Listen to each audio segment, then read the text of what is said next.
Assalamu alaikum and welcome back to Salam Britain. Now joining us today is Patrina Ten and Ronald Delary-Simpson, both authors of The Diabetes Solution, a 28-day action plan for lowering blood sugar naturally book. Yes, Patrina Pen is originally from Malaysia. She is a self-taught chef who loves experimenting and improving cuisines to make it healthier. About 10 years ago, she qualified as a salad master, cookware presenter, and have presented and cooked at various households in the UK. She has written her first book, Whole Truth or Half Truth, based on real-life experiences and observations of various people over the past 5 decades. Yes, when I met Patrina last week, a woman of many, many talents. Oh, mashallah. I can't wait for this interview. Also joining her on the sofa is also Ronald Delary-Simpson, an ex-Vietnam War veteran with over 50 years experience in the advanced wellness industry.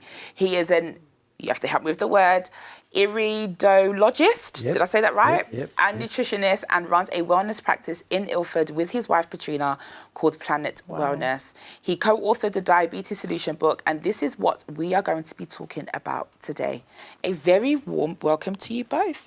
Thank you very much. So glad to be here. Yeah, I mean, just reading that, every time, when I met you last week, I was blown away. You've come back today, I'm blown away again. It's such a pleasure to have, people on the sofa with such extensive knowledge on something that we also know so little about. We know that diabetes is here. It's been here for decades, some of us generations. Yeah. But yet we still know we don't know that much about it and how much it actually impacts our lives. And Ronald, I want to start with you because I know that you started at the tender age of 14 in nutrition. And the story that you told me last week, you have to let people know how it stumbled upon you at the age of 14. Well, I was very lucky. I was born into two ancestries. From my dad's side, the great-great-grandfather came from Scotland, and he was a trained engineer, right?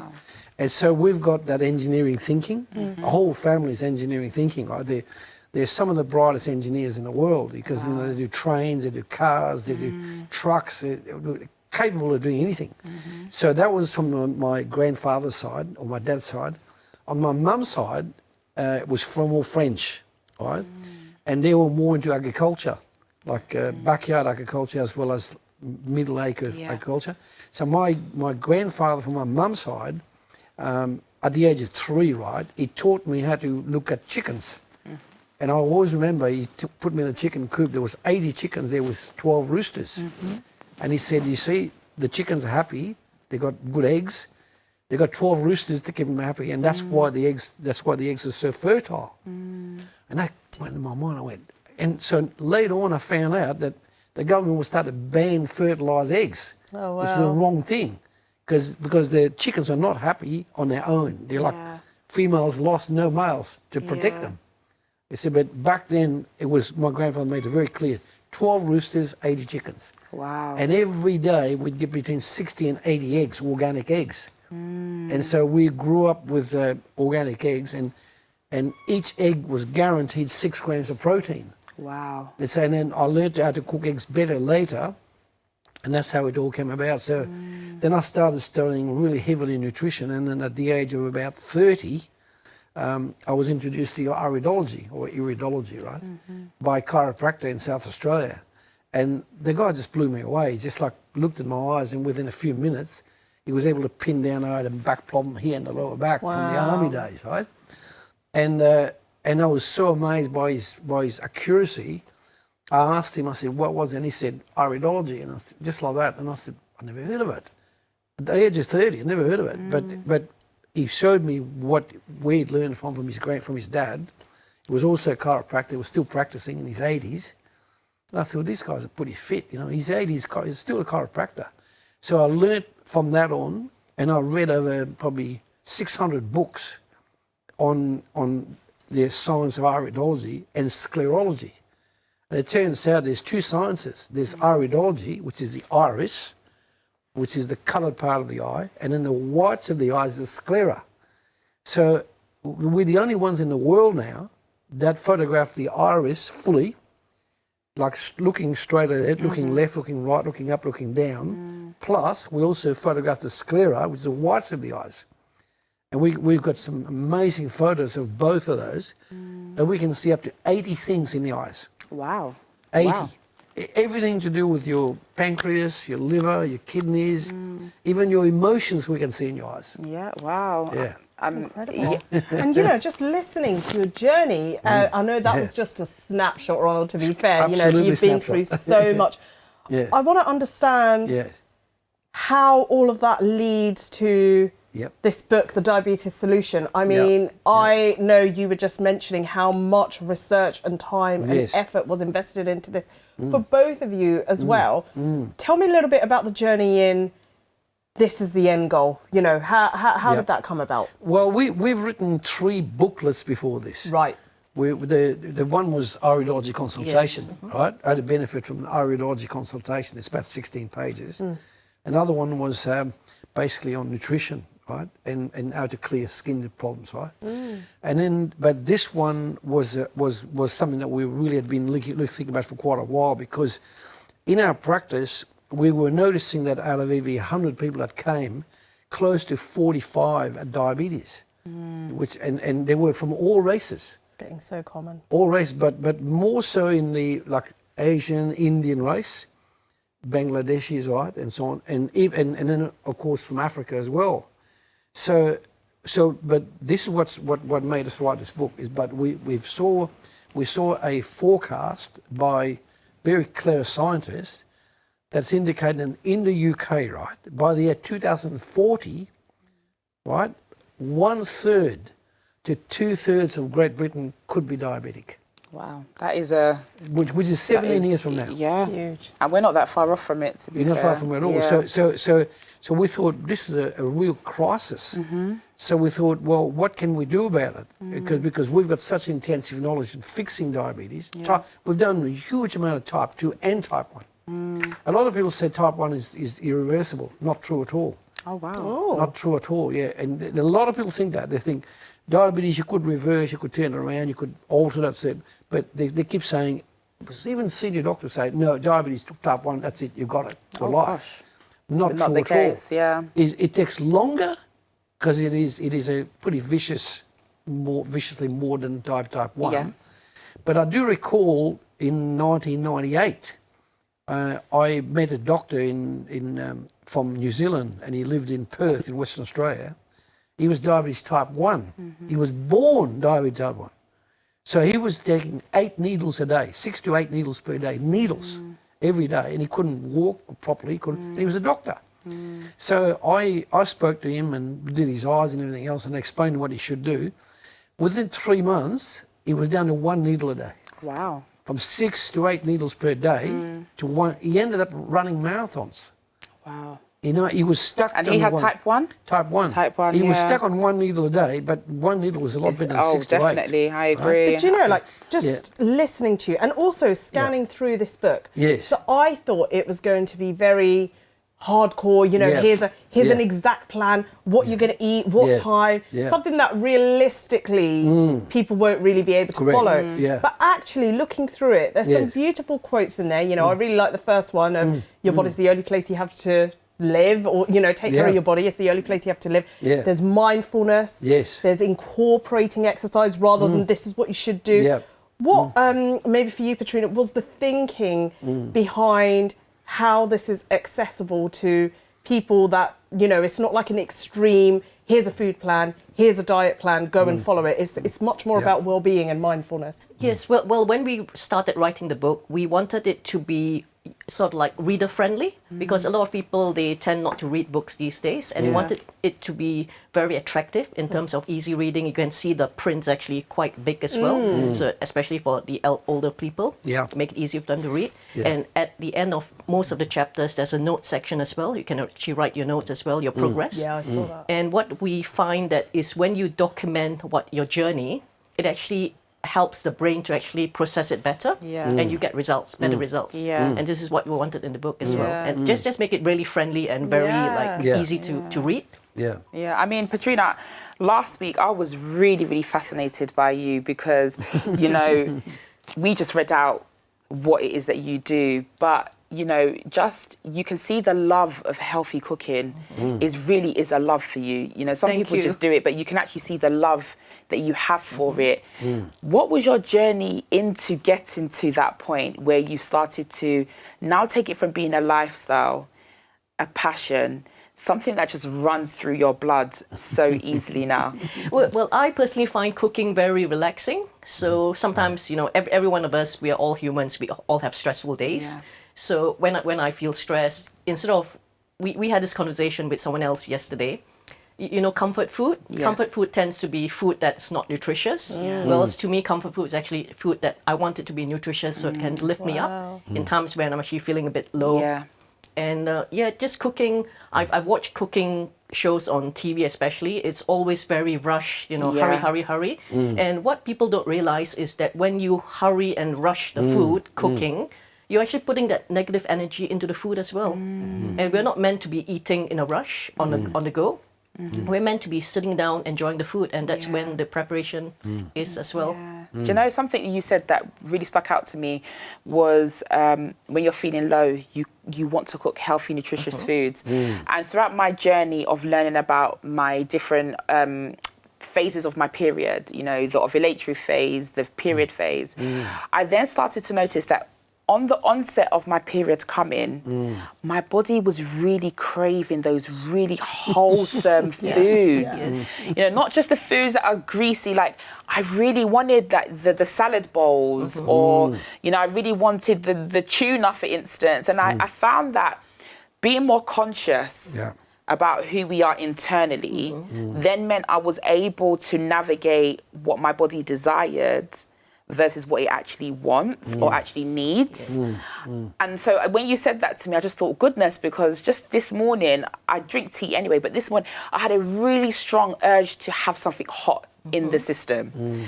And so again, with food, it's about really listening to our bodies and listening to, you know, and you're right about the rushing. I find that my most rushed meals then means that the kids are always hungry that day because I've rushed to cook it and then I've rushed to give it to them and they're still hungry afterwards. So a lot of it does go back to mindfulness, which is also in the book that you guys wrote about, in how we can become more mindful about, you know, how we eat, what we eat, and how it then processes itself within our bodies. So I'm really curious about your practice and, you know, what does it look like for someone who comes in, who they've been diagnosed with diabetes, they're really unsure if they can actually make any type of change. You know, what are some of the ways that you help them to adapt to a healthier lifestyle? Well, you know, what you said earlier is that it's so true, is that in our practice, what we've noticed, before they even come in, right, we've already picked up that they've already resigned to having diabetes. You know, about 98% of people already, like, I've got diabetes, so what? I'll just cope with it, right? I'll take this, I'll take that, right?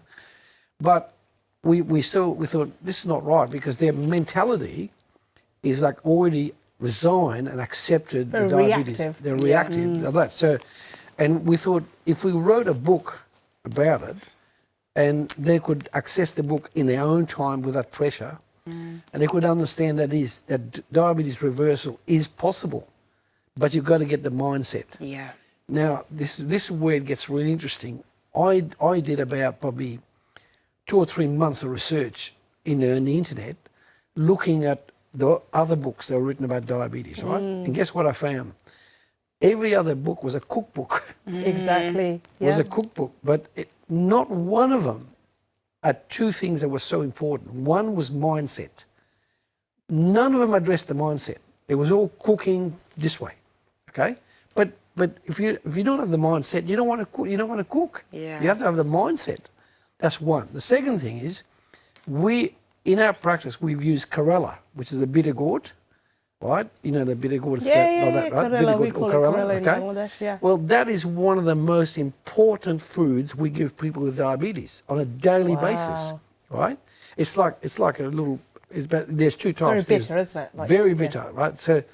And I'm going to share with you why it's so important. The Chlorella, the Indian Chlorella is this big, and that's the one you want. There's another one that's Chinese, which is that big, and it's lighter green, okay? Not as bitter. But here's the trick, is that if you look at your tongue, right? This is your tongue, and this is, at the tip of your tongue, this is where you taste sugar, salt, and sour, okay? But at the back of the tongue here, right at the back, there's a little boomerang like that. And so when the bitter foods, right, which are a few only, goes past, you can't taste bitter here, it goes all the way to here. Guess what? As soon as it teaches that, that is connected to the vagus nerve, vagus, right? And that triggers your liver. Okay, as soon as your bitterness starts, the liver triggers. In other words, the liver starts to work better. It also triggers your pancreas, which is where your diabetes come from. So when you get the two organs working properly in tandem, so the liver, which is big, and then your pancreas, which is also quite big, when you get those two in tandem working properly, you start reversing diabetes, right? But not a single cookbook Tells you that. taught about chlorella. Yeah. Not one. I did isn't it? over 600 of them. Not one.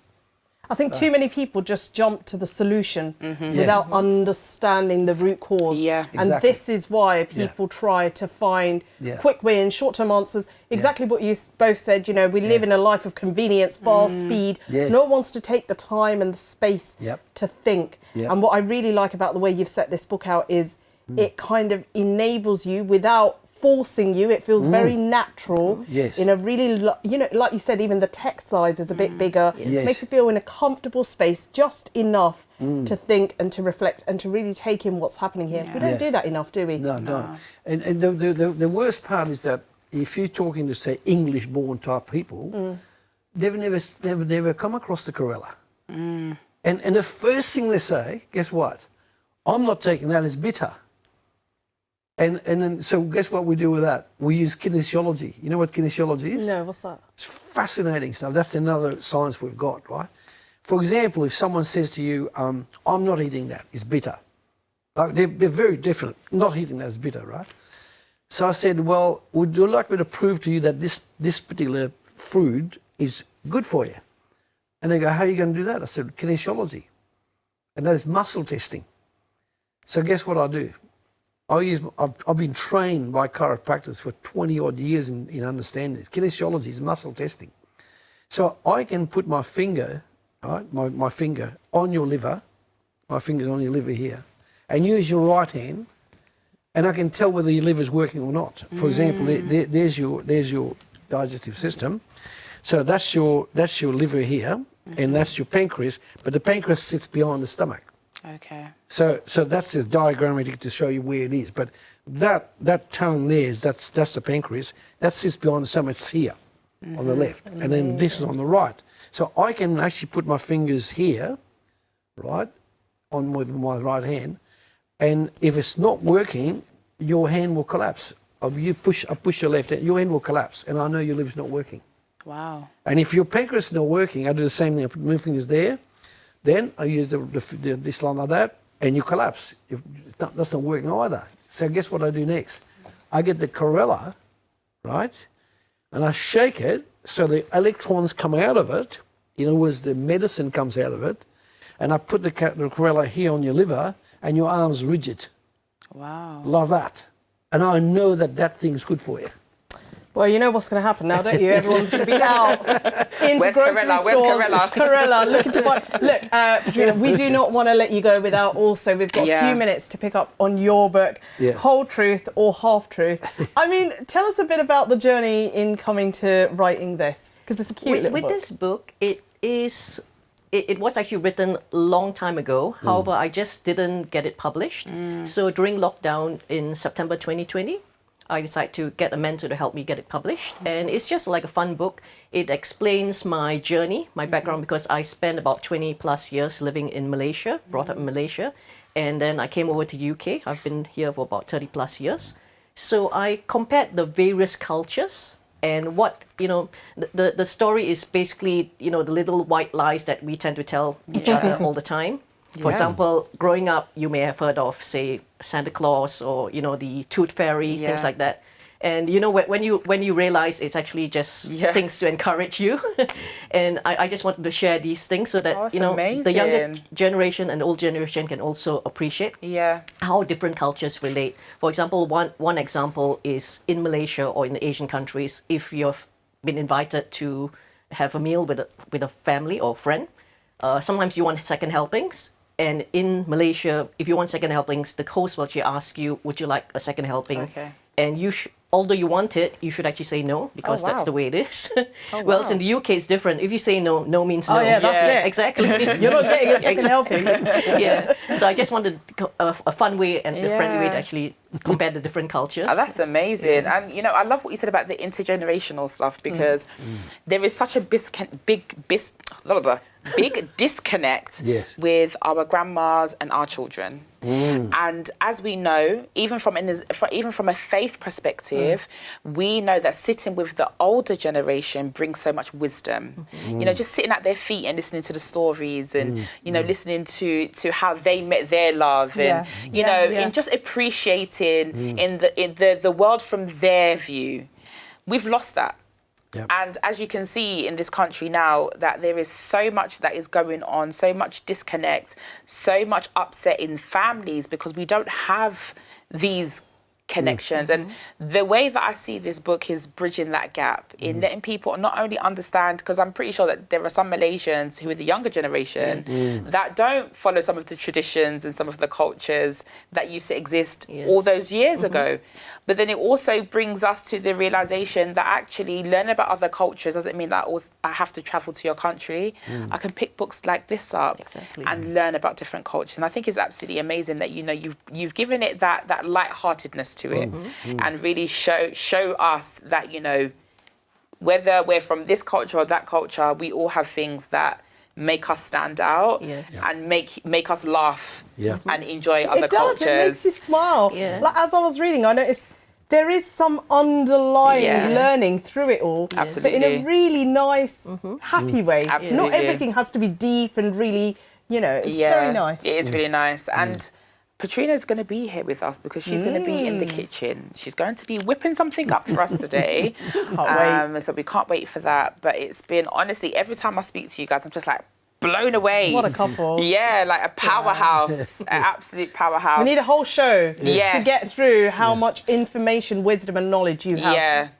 Quick comment. I lived in Malaysia for the best part of about 6-7 years, right? Wow. And you could go to any shop in Malaysia, any shop, supermarket or corner shop, there'd be Corella there. I knew. I was waiting for the Corella to come back. In England, there you go. We know one shop that has it.